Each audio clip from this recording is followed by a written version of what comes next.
Hello আমার বন্ধুগণ, সুপ্রভাত। আশা করছি আপনারা সকলেই অত্যন্ত ভালো আছেন। কামাল স্পোর্টস বিডির বিশ্ব ফুটবলের আসর থেকে আপনাদের আজকের ভিডিওতে স্বাগত জানাচ্ছি। দয়া করে আমার চ্যানেলটি সাবস্ক্রাইব করবেন এবং আমার সাথে থাকবেন। আজকেও আমি প্যারিস অলিম্পিক 2024 নিয়ে আলোকপাত করব এবং স্বভাবতই ফুটবল নিয়ে আলোকপাত করব। গত রাতে চারটি কোয়ার্টার ফাইনালের খেলা হয়ে গেছে। এখান থেকে 4টি টিম এখনও এই টুর্নামেন্টের জন্য বেঁচে রইল। তারা খেলবে সেমিফাইনাল, সে প্রস্তুতি তাদের সামনেই রয়েছে। এবং যে 4টি টিম সেমিফাইনালের দ্বার প্রান্তে এসে গেল তারা হলো মরক্কো, স্পেন, ইজিপ্ট ও ফ্রান্স। খেলা আরও বাকি রয়েছে। অতএব বন্ধুগণ, প্যারিস অলিম্পিক 2024 ফুটবলের সেমিফাইনাল দরজায় করাঘাত করছে। গতকাল সন্ধ্যায় প্রথম খেলাটি হয়েছে মরক্কো আন্ডার-23 ভার্সেস ইউএসএ আন্ডার-23। এ খেলায় মরক্কো 4-0 গোলে বিজয়ী হয়েছে। সেই সাথে মরক্কো উঠে গেছে সেমিফাইনালে।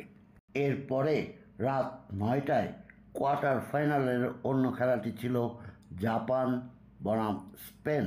স্পেন এ খেলায় 3-0 গোলে বিজয়ী হয়েছে, আর এর ফলেই স্পেন উঠে গেছে সেমিফাইনালে।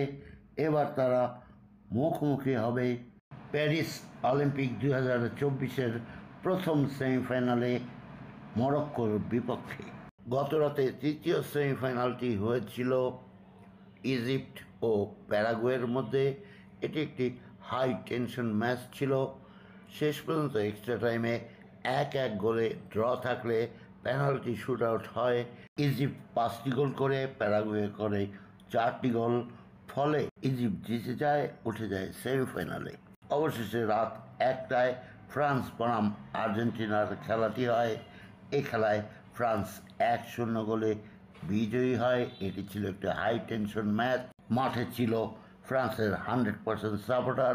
খেলা শেষে ডাগ আউটে খেলোয়াড়দের মধ্যে মারামারি শুরু হয়।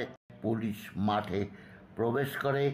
ফলে রেজাল্ট ফ্রান্স 1, আর্জেন্টিনা 0। আগামী 5 আগস্ট রাতে দ্বিতীয় সেমিফাইনালে ফ্রান্স মুখোমুখি লড়বে ইজিপ্টের বিপক্ষে। আর এই যখন অবস্থা, আমাদেরকে সেমিফাইনালের জন্য ওয়েট করতে হবে। আমি আপনাদের সকলকে বেস্ট অফ লাক বলছি।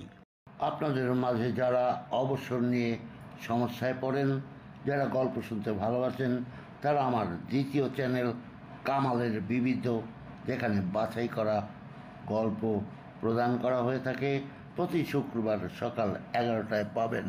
দয়া করে আমার যে চ্যানেল কামালের বিবিধ এবং কামাল স্পোর্টস বিডি, এর দুটো চ্যানেলই আপনারা সাবস্ক্রাইব করবেন, আমার সাথে থাকবেন। এতক্ষণ সাথে রইলেন, সে কারণে আপনাদের জন্য অসংখ্য ধন্যবাদ রইল।